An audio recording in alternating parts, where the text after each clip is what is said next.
तैयार रहिए, स्टार्ट।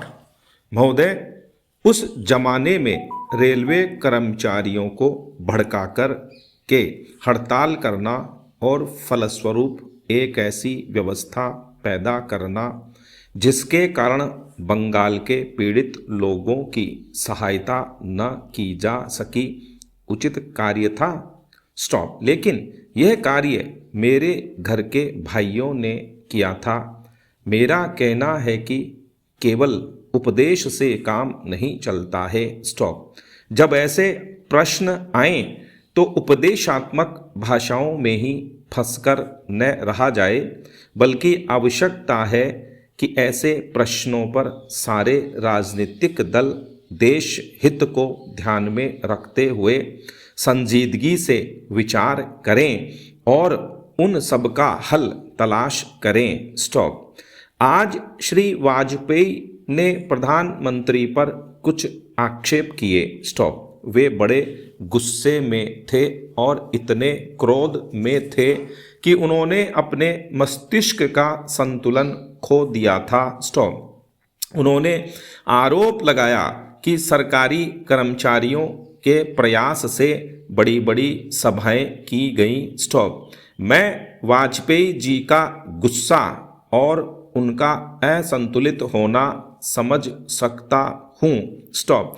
उन्होंने यह भी कहा कि प्रधानमंत्री जी ने इन चुनावों के बीच अपने भाषणों में जनमानस को ऊपर उठाने की कोशिश नहीं की, मूलभूत प्रश्नों को देश के सामने रखने की कोशिश नहीं की, और आज जो राष्ट्रीय दिक्कतें और परेशानियां हैं उन पर जनता को शिक्षित करने की कोशिश नहीं की। स्टॉपेरा। प्रधानमंत्री ने अपने चुनाव भाषणों में देश के अंदर जो शक्तियां राष्ट्रीय एकता को भंग कर रही हैं, धर्म के नाम पर, जाति के नाम पर, भाषा के नाम पर या क्षेत्रीयता के नाम पर संकीर्णता की भावना पैदा कर रही हैं, जनता को उनसे सजग किया। स्टॉप।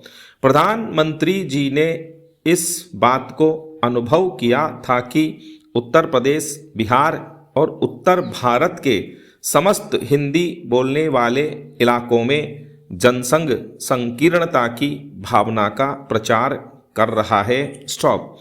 जिस प्रकार से जनसंघ सांप्रदायिकता की भावना को बढ़ावा दे रहा है, राष्ट्रीय शक्तियों को तोड़ने की नीति चला रहा है, उससे हमारे राष्ट्रीय मूल, राष्ट्रीय नीतियां और राष्ट्रीय एकता खतरे में है। स्टॉप। इसीलिए प्रधानमंत्री ने जनसंघ के ऊपर इस बात का प्रहार किया था कि वह सांप्रदायिक शक्ति है और उससे जनता को सावधान हो जाना चाहिए। स्टॉप।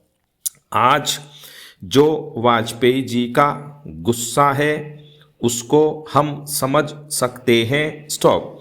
उन्होंने एक सपना देखा था, एक सुनहरा सपना, उत्तर प्रदेश में अपनी सरकार बनाने का, बिहार में अपनी पार्टी को बहुमत प्राप्त कराने का। स्टॉप।